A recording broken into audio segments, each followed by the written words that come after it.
ајде да се нурнеме во едни древни текстови. Текстови што зборуваат за судот и крајот на времето. И знам, овие теми често звучат малку страшно, нели? Но ќе видиме дека тука се крие една сосема изненадувачка порака.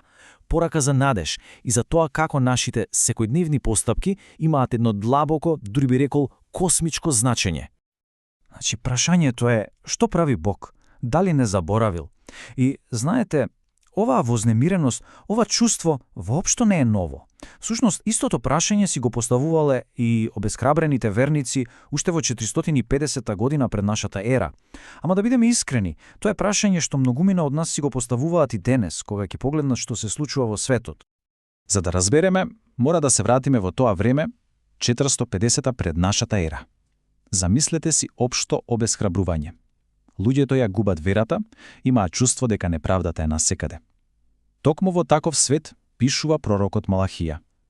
Тој му се обраќа на народ кој смета дека верата им е, безсмислена. Зошто? Затоа што гледале како на оние што прават зло, се им оди од рака. Додека тие што се трудат да бидат добри, се прашуваат, која е поентата на се во ова? И оваа приказна не завршува тука. Скокнете неколку векови подоцна и гледаме дека дури и самите ученици на Исус ја изразуваат истата, ама баш истата вознемиреност. И тие бараат знаци, прашуваат за иднината, за крајот на се. Значи, ова безвременска грижа, што ги поврзува древниот Израел и учениците, е всушност почетната точка на целава наша анализа. Како текстовите одговараат на оваа длабока вознемиреност? Одговорот доаѓа преку моќни, а често и прилично застрашувачки слики за судот. Но како што ќе видиме, неговото вистинско значење можеби е сосема поинакво од она што го замислуваме. Еве, слушнете го ова од Малахија. Зашто, ете, доаѓа денот, кој гори како печка? На прв поглед това звучи како вистинска закана, нели? Слика на тотално уништување, на казна што доаѓа. Но што ако погледнеме подлабоко? Дали е ова навистино закана или можеби е ветување? Замислете, наместо страв да се работи за вжарена љубов, наместо уништување прочистување, наместо казна исцелување. Самиот изворен материјал ни дава клуч за вакво разбирање. Размислете малку. Што прави една печка? Да, таа може да уништи, но нејзината главна улога е да прочистува. Таа е совршена слика за жарот на една безгранична љубов. И за да нема сомнеш, самата книга на Малахија започнува со овие зборови: Јас ве засакав, вели Господ. Значи, ова е контекстот. Целата приказна почнува со изјава на љубов. Тоа веднаш ни кажува дека печката не треба да ја разбираме како излив на гнев, туку како страсната топлина на љубовто. Значи, што е всушност овој Божи суд? Можеме да го замислиме како една голема операција на прочистување. Оган што го гори она што е лажно во нас, символично представено како слама, за да го открие она што е вистинско, доброто семе во секој од нас. Се случува под сонцето на правдата, една прекрасна слика што означува исцелење и нов почеток. Замислете си ковач кој става злато во оган. Огнот не го уништува златото, нели? Напротив, го прави почисто, поблескаво. Исто е и тука. Овој суд го отстранува само она што не е љубов, за да може нашето вистинско јас конечно да заблеска. Добро.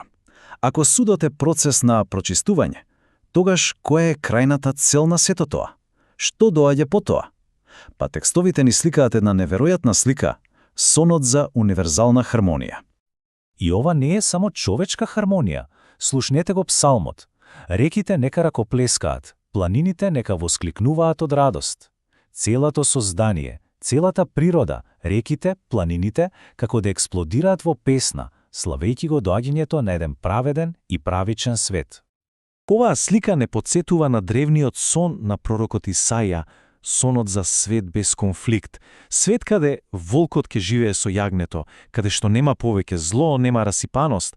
Тоа е свет исполнет со познавање на Господ. И тука не се мисли на некој интелектуално, туку на длабоко, интимно познавање, која ја исполнува земјата, како што водите го покриваат морето. И сета оваа визија, оваа целосна хармонија се опишува како Божиот сон, неговиот краен проект, ако сакате. Големиот сон за целиот космос. А верниците се повикани да го очекуваат тој сон не со страв, туку со огромна радост и надеж. Во ред, ова звучи прекрасно.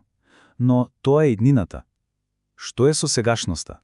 Ако таа прекрасна иднина е целта, како треба ние да живееме денес, среде целиот хаос во светот? Тука апостол Павле ни дава еден совет што на прв поглед звучи прилично сурово.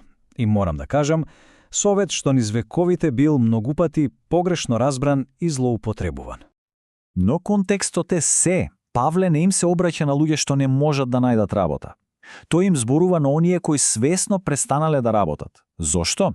Затоа што мислеле дека крајот на светот е толку блиску, што нема смисла повеќе ништо да се прави. Го користеле доаѓањето на царството како изговор да станат товар за заедницата. Значи, ова апсолутно не е критика на модерната невработеност. За Павле, работата, и тука мислиме на секоја работа што го гради човештвото, што создава вредност, е всушност љубов направена видлива. Тоа е нашиот начин да учествуваме во градењето на тој Божи сон, тука и сега. Има еден прекрасен цитат од писателот Калил Џибран, кој вели: "Кога работите, вие исполнувате дел од најдалечниот сон на земјата." Мислам дека тоа совршено ја доловува идејата.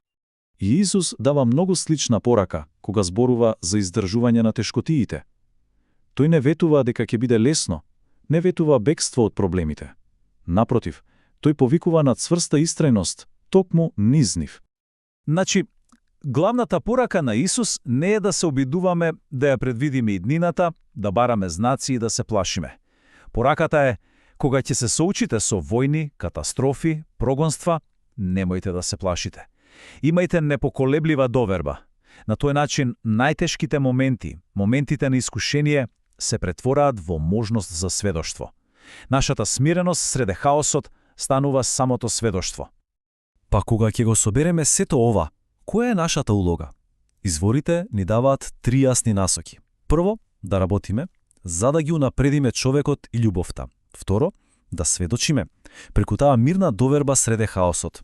И трето, да истраеме, знаејќи дека ништо не може да не одвои од Божјата љубов.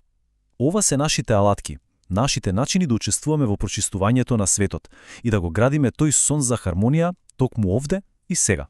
И така, текстовите што ги почнавме со чувство на вознемиреност, на крајот не оставаат со страв, току со едно длабоко чувство на цел.